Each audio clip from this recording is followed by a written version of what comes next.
Salut et bienvenue dans cette nouvelle vidéo. Aujourd'hui, je me trouve dans la jungle, comme tu peux le voir.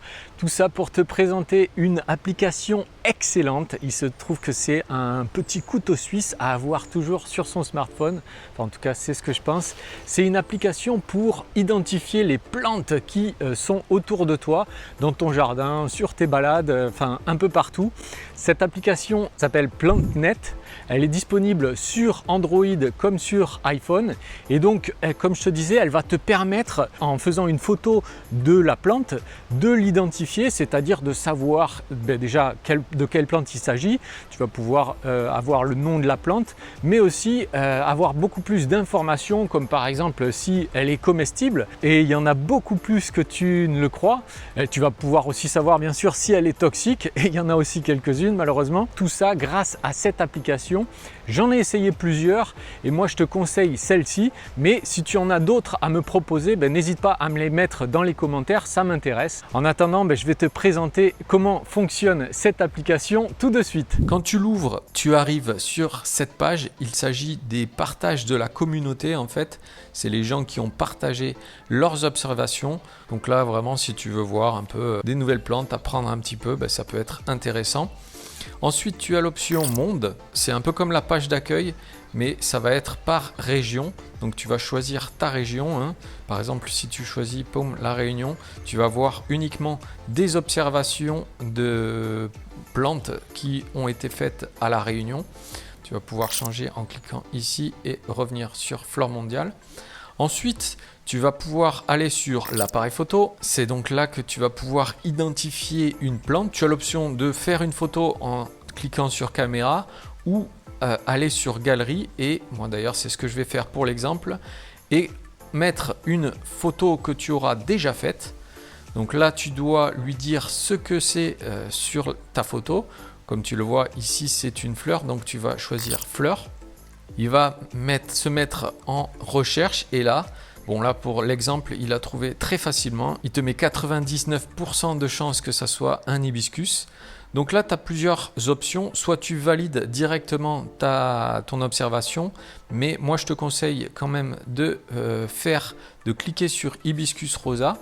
Et là, tu vas arriver sur cette page qui va te dire, qui va te montrer toutes les fleurs qui peut avoir cette plante. Donc ça peut être bien pour identifier ta plante, pour être sûr que ça soit la bonne plante. Tu vas pouvoir choisir feuilles. Donc là, dans ce cas-là, il va te montrer toutes les feuilles de ces plantes. Ensuite, tu vas pouvoir choisir les fruits. Voilà, comme c'est une fleur, ça va être tu vois des graines. Le tronc, donc là, ça va être vraiment juste le tronc de la plante, l'arbre entier et autres. Là c'est un peu tout mélangé, tu vois par exemple des photos du pistil de la plante. Ensuite tu vas pouvoir accéder à la carte de la localisation de la plante dans le monde, c'est-à-dire tous les endroits dans le monde où l'hibiscus est présent, ou en tout cas il y a eu des observations. Comme tu le vois, il est un peu partout l'hibiscus. Tu vas avoir l'option petit i information, donc là c'est un petit résumé, et enfin un accès à la page Wikipédia en français de l'espèce. Donc ça, je trouve ça vraiment très complet. Quand tu as bien vérifié que c'était la bonne plante, tu peux faire valider. Juste, attends, avant que de valider, je te montre, si tu vois en vert, il y a marqué rose de Chine. C'est une des appellations que peut avoir l'hibiscus. Et quand tu cliques dessus, tu vois à peu près toutes les appellations en français de la même plante. Parce que ça dépend des régions, on peut avoir des appellations différentes. Donc si quelqu'un te dit c'est une rose de Chine, en fait, tu sauras que c'est un hibiscus. Quand tu es sûr, donc tu fais valider. Là, tu fais oui. Et à partir de ce moment-là, je sors. À partir de ce moment-là, la plante que tu auras validée va se retrouver dans ton compte, donc en bas à droite. Compte que tu n'es pas obligé d'ailleurs de créer. Tu peux rester avec la version sans compte, mais tu auras quand même les plantes avec tes observations. Ici, toutes tes observations de plantes et avec à partir du moment où tu auras validé le fait que ça soit un hibiscus, ça restera ici dans ton téléphone. Si tu crées un compte, tu pourras aussi partager tes observations comme tu as vu sur la première page. Tu vois, quand je fais détails et là je fais contribuer dans Flore mondiale. À partir de ce moment-là, j'ai partagé mon observation. Et enfin, dernier onglet, c'est celui avec les 3 lignes ici. Et là, tu pourras faire une recherche en particulier d'une plante. Donc, tu vas dans la barre de recherche et tu vas taper, par exemple, on va faire tulipier du Gabon. Tu vas voir, c'est un arbre vraiment magnifique. Et là, tu vas avoir accès, pareil, avec pareil que tout à l'heure. Tu vas avoir accès aux fleurs, aux feuilles, aux fruits, à l'arbre entier et bien entendu les informations, l'accès Wikipédia. Voilà donc une application que je trouve vraiment super complète. C'est pour ça que je voulais te la partager. Un petit détail que je trouve dommage, c'est qu'elle ne fait pas l'identification des champignons.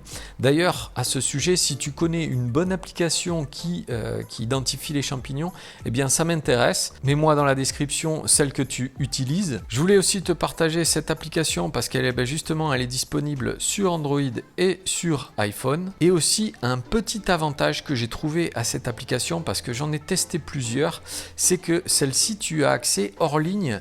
Par exemple, si tu es dans la campagne et que tu veux identifier une plante, donc tu vas faire caméra, tu vas faire les photos de ta plante et tu n'auras pas internet, donc tu ne pourras pas la possibilité d'identifier la plante, mais elle va quand même se garder en mémoire ici dans ton profil, dans ton compte, et tu auras donc possibilité de faire ensuite détail, comme ici, tu vois par exemple, j'avais pas encore fait la recherche sur cette plante, tu fais détail, là tu fais rechercher, puisque j'étais dans un endroit qui ne captait pas internet, et là tu vois directement, il m'identifie la plante assez facilement, il n'y aura plus qu'à faire valider, oui, et à partir de ce moment-là, tu pourras avoir identifié ta plante à ton retour de ta balade.